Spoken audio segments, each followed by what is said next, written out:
Lahat. Naglakad-lakad na naman ako. Meron ako papakita sa inyo. Anong nangyari sa akin kahapon. Tingnan po ninyo. Ay, grabe. Ang sakit nitong maliit na ano ko eh. Daliri ba? Hindi ko alam. Siguro naipit siya ng pagtulog ko. Grabe. Kwento ko na lang sa inyo pag uwi ko sa bahay. Kasi naglalakad ako ngayon. Dumating na ang order ko sa H&M. Ito mga Selman to. Para sa mga anak ko ba? Ito kay Michelle to. Ito din kay Michelle. Ito kay Fiona. Si Martin din. Binilhan ko din. Nasa taas na. Ito naman ay sa akin. Kay Ariana Grande pala ito na ano. T-shirt oh. Mura lang ba ito siya. 6 euro na lang ata ito. Oversize na ano siya. Oversize na t-shirt. At meron din akong in-order sa Liz, magasistas? Sarah. Ito lahat ay sale ko to. Ito naman sa Sarah. Yun na, vitilize. Ito yung nangyari sa kamay ko. Pakita ko po sa inyo mamaya. At ipipinto ko po sa inyo kung bakit. Kasi nagpunta pa ako hapon sa hospital. Tingnan mo natin ito. Binili ko. Ito din, sale din to siya. Mura na lang itong mga t-shirt ng mga pangbata. 3 euro. Nabayaran ko sa Sarah, ano siya, 25. Ito lahat. Ito, may binili pa ako na bag. Gusto ko ito ganitong bag ba? Ano siya. Mura lang to. 12. Ito pala ang bag ang pinaka mahal sa lahat. 12 euro. Tapos ito, mga t-shirt. Ano na lang. Ano yan siya? 3 euro, 4 euro. Ito, ano ba? Ito. Michelle, both Agnes de Violet. Agibin mo siya. Both Michelle. Ito din. Para kay Fiona. Mga t-shirt ni Fiona. Gott, ich muss auch manchmal. Stimmt, Muss auch manchmal benutzen. So. Ganda ni Fiona. Einmal reintropfen in jedes Auge. Mestiza man si Fiona Denise. Guck, kannst du aufmachen, das ist kein Problem. Mach aber schnell. Ja, du musst nur die Augen offen halten. Das ist wichtig. Sag, wenn du machst. Mach einfach. Hello po. Pangit ang panahon namin dito ngayon. Makulimlim. Kukunin ko na si Fiona. Late na ako ba? Pati na lang si Fiona. Hindi naman siya umaalis. Naghihintay talaga niya ako.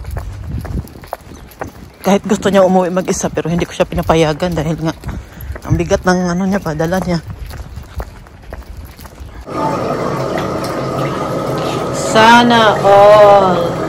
Dito ako nagtrabaho noon sa Spanish Bodega Restaurant. Diyan, tagal ko diyan. Mag 2 years din ako nagtrabaho dito. 2 years din ako nagtrabaho diyan. Nag-stop lang ako nung nakunan ako. Pinagsabay ko talaga noon ang trabaho at nag-aaral ako ng German language. Bukas po maglaro po ang Germany. Kalaban nila ay Spain. Dito po bukas ang public viewing yan oh. Yan dito. Maganda dito sa amin pag kahit umuulan, tuloy pa rin ang laban dahil may ano man oh. Di ba mabasa ang mga nood. Tapos dito ang ano TV. TV ba yan? Anong tawag ng ganyan? Basta dito bukas ang public viewing. Fiona is the Fußball. Morgan. Ich weiß. Yan. Tapos merong police bukas. Kasi sila magkokontrol ng mga tao. Alam nyo na, may mga lasing.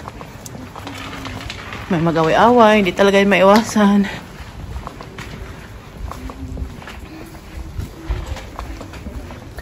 May appointment pala ako mamaya sa sa magpa-pedicure ba. Ayan, alas 4 pa naman. Pauwi na kami ni Fiona. Dala ko ang bag ng Mega World. Oh, Mega World, baka naman. Ayan guys. Ito tayo sa Plettenberg City. Bisbilisan natin yung lakad natin, Fiona. Maiwan tayo ng bus na. Pag-antay na naman tayo ng 30 minutes.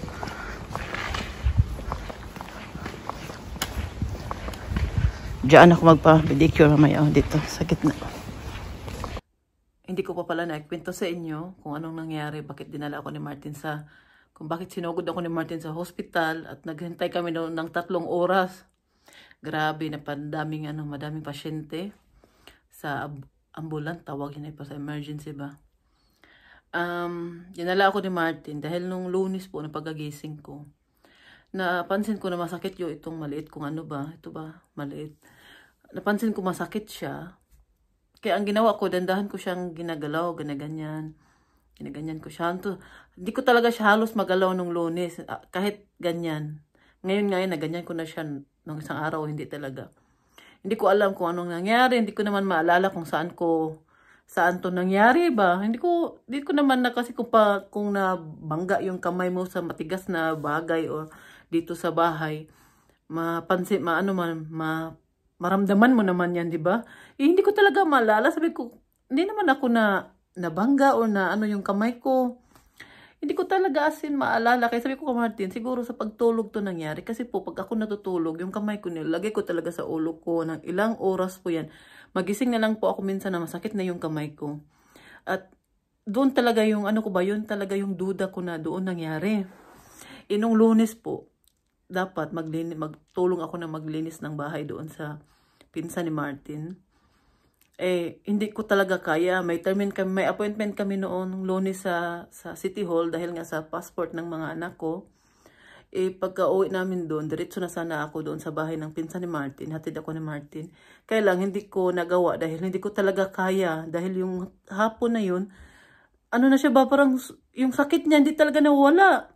Tapos hindi ka halos makagalaw, hindi mo halos magalaw yung, kasi pag ginalaw ko tong 4 na daliri ko, automatic na mag-connect tong isa, di sakit. Sabi ko, ano bang gagawin ko? Sabi ni Martin na baka may dyan, baka may bali na buto daw. Sabi ni Martin, punta lang tayo sa hospital, magpa-x-ray tayo doon, para sigurado daw, kasi nangyari na daw yan sa pinsan niya, nung natulog daw yung pinsan niya, na bangga yung, parang naganon sa kabinet yung kamay niya. Malakas siguro yung pagkatama dahil nabalik po yung buto ng braso nung ni Martin. Kaya sabi niya baka sa pagtulog nangyari, baka gusto ko daw suntukin si Martin. Nagtawan pa kami ni Martin nung time na yun. As in, grabe talaga si Martin yung panic niya. Dinala talaga niya ako sa hospital. Punta kasi nung time po na yun, kasi yung doktor namin hanggang 1:00 lang ng hapon. Kaya hindi din ako makapunta doon sa clinic. Kasi kung pupunta din naman ako sa doktor namin, baka sasabihin din niya, punta ka na lang sa hospital, magpa-x-ray ka. Ganon din naman yung sasabihin ng doktor. Kaya ginawa na lang namin ni Martin. Pero nagpa-appointment pa rin ako sa doktor namin ng Martes. Pumunta kami kahapon doon. Tapos pagkatapos po, na ako, hindi ko halos maigalaw. Kasi hindi ko talaga, ang sakit pa niya. Yung sakit talaga niya, hindi nawawala. Tapos grabe ba, nagngulngol. Sa Bisaya pa ngulngol yung sakit. Tapos, nilagyan ko na siya ng Voltaren, nung yung cream ba, na pang tulong din na mawala yung sakit. Hindi talaga siya nakatulong, kaya sabi ni Martin na punta na tayo sa hospital. Dinala niya ako doon, 3 hours po kami nagantay bago kami naasikaso ng doktor. Dami ding tao doon na nagantay din. Tapos nung in-x-ray, wala namang nakita, wala namang nabali na buto. Sabi naman ng doktor kung hindi daw mawala ng 1 week, balik daw ako doon dahil iano daw nila sa MRT. Kasi sa MRT daw nakita daw lahat. Baka may basta hindi ko ma-explain sa inyo kasi German yun Tapos basta yun na yun. Napunta din ako kahapon napunta kami noong Martes sa doktor namin. Ang sabi niya na marami ang dahilan, rayuma, mayroon ding basta marami siyang mga sinasabi na posible. Pero ang duda talaga sa doktor, nangyari siya nung pagtulog ko. Sabi ko sa doktor na baka mataas yung uric acid ko. Dahil nga, alam ko sa sarili ko na sobra-sobra yung kinain ko na karne, labi ng manok. Kasi yung mga anak ko, mas manok yung mga kinakain nila. Siguro, sobra yung kain ko. Sabi ko sa doktor, ganyan lahat yung mga kinakain ko last week. Sabi naman ng doktor na kasi kung mataas daw yung uric acid ko, ang tinitira talaga daw yung sa paa, yung sa katulad nung kay Martin. Daw sa kamay, lang daw yan, minsan lang talaga yun daw nangyari. Sa paa daw talaga yung yung nagsa-start ba. Kaya sabi niya, tiningnan niya yung record ko doon. Last kasi na check up ko, yung tiningnan talaga nila lahat sa blood test, ultrasound, pati sa heart noon. Basta marami silang ginawang check up sa akin noong 2021. Yun yung last na nagpa-check up ako sa doktor. Ngayon, sabi ng doktor, nakita niya doon sa last na blood test ko, nakita man doon na mataas yung uric acid ko. Pero hindi pa siya lumagpas. Parang, nasa na. Sinabihan na ako ng doktor noong time na yun na mag-ingat sa kinakain. Pero 2021 pa yun. Sabi ng doktor, 2021 pa yun, 24 na ngayon, di ba? Sabi ng doktor na, blood test na lang ako ulit. Tapos, titingnan kung mataas yung uric acid ko. Kasi kung mataas, yan yung dahilan daw dito. Kaya, ngayong week na sana na to, magpa-blood test ako. Kaya lang, alas 7:30 hanggang alas 8:30 lang yung oras ng sila magkuha ng blood test ba, ng dugo ba. Kaya hindi ko kaya dahil nga maghahatid pa ako kay Fiona alas 8 na sa city na ako, pero yung magbabiyahe na bus papunta doon alas 8:15, 8:15 to aabot pa ng 25 minutes yung biyahe, kaya hindi na ako aabot, late na, di ba? Kaya sabi ni Martin, next week na lang daw. At ayoko din mag-taxi papunta doon. Hindi naman siya emergency. Kaya sabi ni Martin na sa Lunes na lang daw, next week, dahil pang gabi naman siya, pwede niya ako ma-drive doon, papunta doon sa doktor namin ng umaaga. At wala naman pasok yung mga bata. Kaya yun na yun ang gagawin namin. At ngayon po, alam ba ninyo, simula kahapon, nagalaw-galaw ko na po siya. Kasi nung Lunes, hindi ko talaga siya maganyan. Napakasakit po talaga. Hindi talaga. Muntik na akong umiyak. Hindi ko talaga siya maganyan. Ngayon, di ba? Maganyan ko na siya. Tapos ang hirap na meron kang naramdaman na ganyan. Tapos nag-aalaga. Karga pa ko kay Uma nung pagkarga ko kay Uma nung pahiga na sa bed ba. Kasi pag pahiga na sa bed, hindi ko na may magamit na yung machine dahil pangpatayo lang yun kay Uma eh.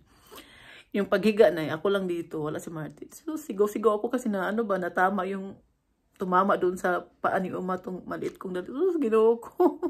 Sabi ko, aray, umiyak po talaga ako sa sakit. Grabe nung nung tumama doon sa may mga sakit. Buti na lang po talaga ngayon, na wala na siya siguro. Sa pagtulog lang talaga naipit yung ugat pa. Hindi ko alam talaga. Sa yun talaga yung duda ko. Hindi naman ako na nabangga nung ba. Kaya yun lang talaga yung duda ko na siya. Sa pagtulog siya nangyari. Kaya ngayon, na siya, tawag niyan okay na, nagalaw-galaw ko na siya, hindi na talaga siya as in masakit. Pag na lang, pag pinislit ko dito, yan, potok pa ang silingan, bongga. Nanalo ang Germany. Come here, kita ni. Ano to? Jabe sa pila ko. At siya.